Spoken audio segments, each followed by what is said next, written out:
हाय नमस्ते दोस्तों, मैं राकेश शर्मा डेजर्ट सिटी बीकानेर से। और हम जैसे आपको मालूम है हमारा ये ट्रैवल ब्लॉग जो चल रहा है इसमें हम नागपुर से बीकानेर तक जा रहे हैं और 18245 ट्रेन जो कि बिलासपुर से आकर बीकानेर तक जाती है उसके द्वारा हम यात्रा कर रहे हैं।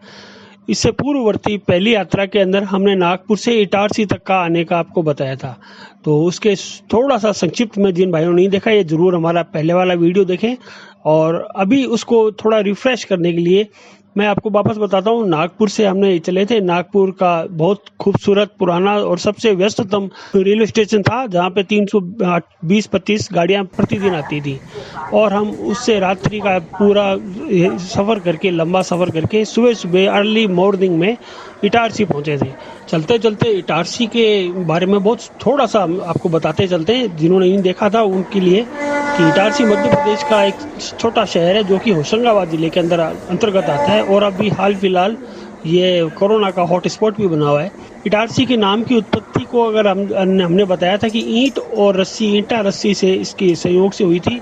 इसका ये कारण माना जाता है कि प्राचीन काल में यहाँ पर ईंट और रस्सी बनाने के उद्योगों की बहुतायत हुआ करती थी।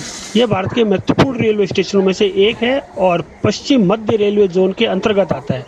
यहाँ से प्रतिदिन 300 से भी अधिक ट्रेन गुजरती है। आयुध निर्माण, ऑर्डिनेंस फैक्ट्री एवं रेलवे के कारखाने भी यहाँ हैं। और इस प्रकार इटारसी से पावरखेड़ा से होती हुई होशंगाबाद आ गई।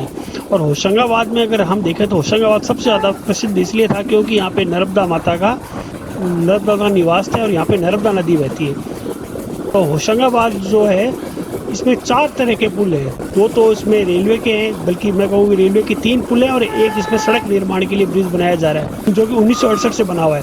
होशंगाबाद में खरा घाट में नर्मदा पर बना तीसरा रेलवे लाइन ब्रिज 2019 में शुरू हो चुका है जिसपे से कि हमारी ट्रेन निकलेगी। खरा घाट एकमात्र ऐसी जगह है जहाँ नर्मदा नदी पर 4 ब्रिज बने हैं। मध्य प्रदेश में किसी भी नदी पर 4 ब्रिज नहीं बने हुए। इसमें सबसे पुराना रेलवे ब्रिज 1884 में बना था, दूसरा 1968 में बना था, तीसरा 1993 में बना था और चौथा 2018 में बनकर तैयार हुआ है।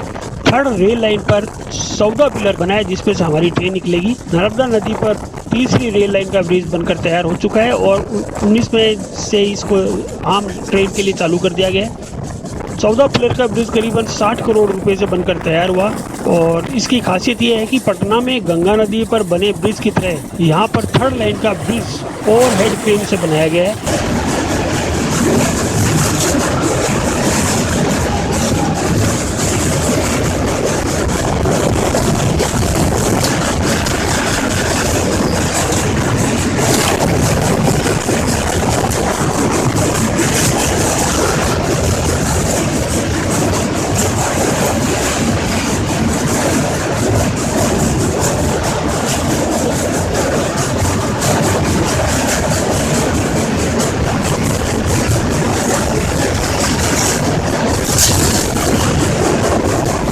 और ब्रिज कैंटिलीवर तकनीक से मध्य प्रदेश में यह पहला ब्रिज है जिसमें से ट्रेन निकल रही है। होशंगाबाद से निकलते ही सीहोर जिला स्टार्ट हो जाता है और सीहोर जिला का पहला स्टेशन जो आता है वह है बुधनी, जो होशंगाबाद से 18 किलोमीटर करीबन दूरी पर है। और बुधनी बहुत ज़्यादा फेमस है क्योंकि रेलवे ने अक्टूबर 2018 के माह से घाट सेक्शन में थर्ड रेल लाइन बिछाने का काम चालू कर दिया है।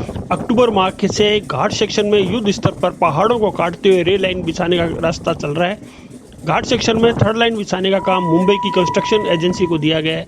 इस पूरे सेक्शन में होने वाले काम की सबसे बड़ी खासियत यही है कि पूरा प्रोजेक्ट वाइल्ड लाइफ एनिमल्स की सुरक्षा सेफ्टी को ध्यान में रखकर पूरा किया हुआ है। 34 किलोमीटर लंबा ये सेक्शन इटारसी से भोपाल की कुल 98 किलोमीटर की दूरी है। इसमें बुधनी से बरखेड़ा के बीच घाट सेक्शन की लंबाई कुल 32 किलोमीटर है। इस 32 किलोमीटर की लंबाई में ही थर्ड रेल लाइन बिछाई जानी प्रस्तावित है। इस सेक्शन में थर्ड लाइन प्रोजेक्ट पर करीबन 300 करोड़ रुपए का अनुमान था। रेलवे ने इटारसी से बुधनी तक और बरखेड़ा से भोपाल तक थर्ड लाइन बिछाने के लिए पहले से ही काम जारी कर रखा है, चालू कर रखा है। बुधनी बरखेड़ा के बीच में अगर आप देखा जाए तो बहुत भरपूर जंगल है, ये अभी हम देखेंगे। और यहाँ पर बड़ी संख्या में टाइगर, तेंदुए और जंगली जानवर हैं। इस घाट सेक्शन में थर्ड लाइन बिछाने के लिए रेलवे ने करीब 5 साल पहले लगभग 1993 के अंदर national board of wild life को प्रस्ताव भेजा था। लंबे विचार मंथन के बाद national board of wild life NBW ने 5 साल पहले ही इस सेक्शन में लाइन बिछाने की सशर्त अनुमति प्रदान की थी। NBW ने रेलवे को वन्य प्राणी के आवागमन के लिए अंडरब्रिज, ओवरब्रिज, पानी के टैंक, फेंसिंग लगाने के काम के लिए कहा गया था। इसमें टोटल अंडरब्रिजों की संख्या 21 होगी, ओवरब्रिज की संख्या 3 होगी, चैनल फेंसिंग की संख्या 9 होगी, ग्रीन चैनल फेंसिंग 20 होंगे और डिस्प्ले अलर्ट बोर्ड 25 जगहों पे लगाए जाएंगे। बुधनी से बरखेड़ा तक बिछ रही इस 23 किलोमीटर थर्ड लाइन में वन्य जीव प्राणियों के लिए स्टॉप डैम बनेंगे। स्टॉप डैम वही जगह है जहाँ पर कि वन्य जीव अपना पानी पी सकते हैं। हबीबगंज से इटारसी के बीच 77 किलोमीटर का रन है और इसमें थर्ड लाइन का काम जारी है। राता पानी सहित घने जंगलों से गुजर रही थर्ड लाइन से वन्य प्राणी को नुकसान न हो, इसका विशेष ध्यान रखा जा रहा है। अब ट्रैक से निकले पत्थरों का जंगल क्षेत्र में स्टॉप डैम बनाने की योजना है ताकि बरसात का पानी एकत्रित हो और गर्मियों में वन्य प्राणियों के काम आए। ज्ञात हो कि 900 करोड़ की लागत से इस थर्ड लाइन का काम चल रहा है। मिस रोड से मंडी डीप के बीच सेक्शन पे काम अभी भी जारी है। उधर बुधनी से बरखेड़ा तक राता पानी वाइल्ड लाइफ के बीच में से गुजर रही थर्ड लाइन का काम काफ़ी दुर्लभ परिस्थितियों में किया जा रहा है। बुधनी बरखेड़ा सेक्शन के बीच घना जंगल है और राता पानी अभ्यारण्य भी आता है, वाइल्ड लाइफ सेंचुरी भी है। यहाँ अधिक जंगल ना कटे और वन्य प्राणी इस सेक्शन को पार ना करें, इसका पूरा ध्यान रखा गया है। इसके लिए अंडरपास तो बनाए ही जा रहे हैं और अब ट्रैक निर्माण से निकले पत्थरों को वहाँ स्टॉप डैम बनाने की योजना पर भी काम चल रहा है। इन पत्थरों का ढलवा इलाकों सहित गडरिया नाले वाले घाट सेक्शन से स्टॉप डैम बनाए जाएंगे। इससे बारिश का पानी जमा होगा और ये पानी गर्मियों के दिन वन्य जीव प्राणियों के काम आएगा।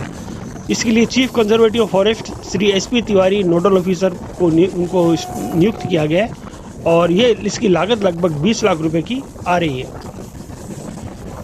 और इस प्रकार इटारसी से बेहद खूबसूरत कर्व्स जो कि हॉर्स शू स्टाइल में बड़े गोल घुमावदार कर्व से हमारी गाड़ी होती हुई तेज़ रफ्तार के साथ हबीबगंज से इटारसी के बीच बनाई जा रही तीसरी railway line Budhni Barkheda section के काम में फिलहाल देरी हो सकती है क्योंकि रेल विकास निगम लिमिटेड RVNL ने इस सेक्शन के प्रोजेक्ट में 287 करोड़ लगभग 300 करोड़ से इसको बढ़ाकर 875 करोड़ करने का प्रस्ताव रेलवे बोर्ड को भेजा है।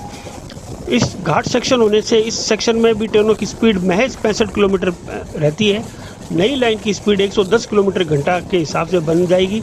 ऐसे में तीसरी लाइन बनने से ट्रेनें 5 मिनट से 10 मिनट पहले भोपाल या इटारसी पहुंच जाएंगी। बजट बढ़ाने के प्रस्ताव को मंजूरी मिलने में 3-4 महीने भी लग सकते हैं। इस वजह से रेलवे लाइन बिछाने के काम में थोड़ी देरी होगी। सर्वे पूरा होने के बाद करीब 3 साल पहले लाइन बिछाने की स्वीकृति रेलवे बोर्ड ने दी थी। हबीबगंज, बुधनी और बुधनी इटारसी सेक्शन में तीसरी लाइन के लिए काम भी शुरू हो गया था, लेकिन बुधनी बरखेड़ा के बीच काम में फॉरेस्ट क्लियरेंस, जंगली जानवरों के लिए ग्रीन कॉरिडोर बनाने का घाट सेक्शन के चलते टनल बनाने में अनेक अड़चनें आने से इस काम में ज़्यादा विलंब हो गया। केंद्रीय वन एवं पर्यावरण मंत्रालय से अभी तक NOC भी नहीं मिली है। अधिकारियों ने बताया कि घाट सेक्शन होने के कारण इस सेक्शन में ज़्यादा लागत आ रही है। इसके अलावा ट्रेनों की स्पीड 160 किलोमीटर प्रति घंटा के रखने के हिसाब से इस लाइन को बिछाया जा रहा है। हबीबगंज इटारसी के बीच ट्रैफिक डेंसिटी 145% है, यानी क्षमता से लगभग 1.5 गुना ट्रेनें पहले ही ज़्यादा चल रही हैं। बुधनी बरखेड़ा घाट सेक्शन होने की वजह से भोपाल की ओर आने वाला ट्रेनों की लाइन डाउन लाइन में ट्रेनों की अधिकतम स्पीड सिर्फ 65 किलोमीटर प्रति घंटा है। मेल एक्सप्रेस ट्रेनों को बुधनी बरखेड़ा सेक्शन पार करने में अभी 23 मिनट लग रहे हैं। नई लाइन में स्पीड बढ़ाने के साथ 16 से 18 मिनट में ही इसको पार कर लिया जाएगा।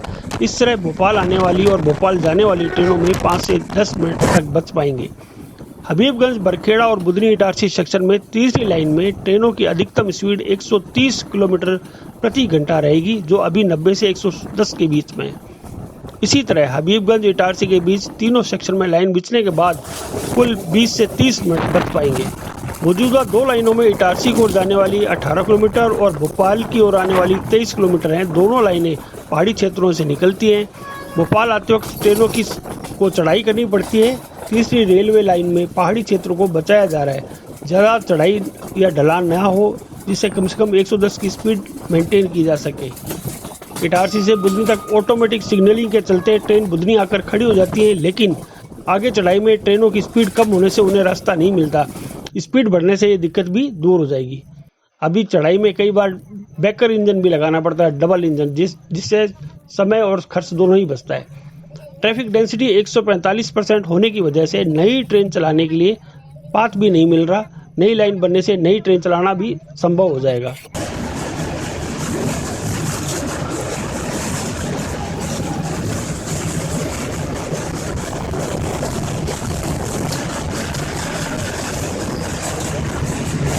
और इस प्रकार बुधनी बरखेड़ा से होती हुई हमारी ट्रेन 18245 बिलासपुर बीकानेर अब शहरी क्षेत्र में आ चुकी है और हबीबगंज आ गया है। तो हबीबगंज के बारे में भी आपको नई बात बताते हैं। भोपाल का उपनगर हबीबगंज एक निजी प्राइवेट रेलवे स्टेशन बन चुका है, जो देश का पहला प्राइवेट रेलवे स्टेशन है। ये स्टेशन एक सार्वजनिक निजी भागीदारी यानी कि पीपीपी मोड के अंतर्गत आता है। भोपाल का बंसल ग्रुप इस रेलवे स्टेशन का निर्माण और रख रखाव कर रहा है। बंसल ग्रुप पूरी तरह से हबीबगंज रेलवे स्टेशन को दोबारा बनाने के लिए 100 करोड़ रुपए का निवेश कर रहा है, जिसमें 1979 में खोला गया था। 45 साल के पट्टे पर 17,245 वर्ग मीटर के क्षेत्र में 4 वाणिज्यिक भूमि पार्सल विकसित करने के लिए 350 करोड़ रुपए से अधिक खर्च किए जा रहे हैं। अब तक रेलवे पर निर्भर करता था कि माल ढुलाई से ही कमाई होगी, लेकिन अब समय आ गया है किराया राजस्व से परे भी देखें और नया सोर्स भी इसको टटोले। इकोनॉमिक टाइम्स की रिपोर्ट के अनुसार भारतीय रेलवे स्टेशन IRSDC ने घोषणा की है कि हबीबगंज रेलवे स्टेशन को अंतर्राष्ट्रीय मानकों के अनुसार विकसित किया जाएगा। एक पर्यावरण अनुकूल स्टेशन, यह सौर ऊर्जा का उपयोग करेगा और इसमें अलग अलग विकलांगों के लिए भी सुविधाएं होंगी और आपातकालीन स्थिति उत्पन्न होने पर 4 मिनट में ही पूरे परिसर को खाली किया जा सकता है और 6 मिनट में सुरक्षा के सभी बिंदु पॉइंट यहाँ पहुंच जाएंगे और अगले 3 वर्षों में इसे यात्रियों के लिए पूरी तरह खोलने की तैयारी हो चुकी है।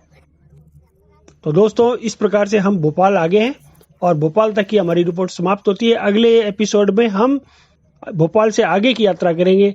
तो दोस्तों, मुझे आशा है कि आपको ये वीडियो मेरा पसंद आया होगा। अगर पसंद आया तो ज़रूर लाइक करें, शेयर करें और कमेंट तो ज़रूर ही लिखें। कमेंट का आपका इंतजार रहता है। तो थैंक यू दोस्त, हैव ए नाइस डे। फिर मिलने के वादे के साथ अगले एपिसोड तक गुड बाय।